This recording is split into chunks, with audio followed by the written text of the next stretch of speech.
Ассаламу алейкум ва рахматуллахи ва баракатух. Хөрмәтле дин кардәшләр. Сезне изге Рамазан ае җитүе белән котлыйм. Элекке заманнарда галимнәребез Рамазанны шундый күркәм ниятләр белән каршылаган.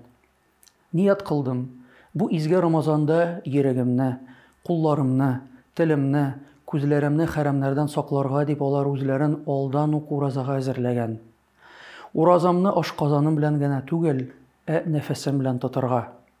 Ният кылдым, өстәлемне генә түгел, йөрәгемне дә матурайтырга. Ният кылдым, йокыга да гыйбадәт нияте белән китәргә. Эй Раббым, бу мөбарәк айда тулысынча файда күрергә дип алар эштән ниятләп торганнар. Кадерле милләттәшләр, безгә Аллаһ Тәгалә изге Рамазан аена шундый ук саф теләкләр һәм максатлар белән керергә насыйп итсен. Рамазан айлары мөбарәк булсын.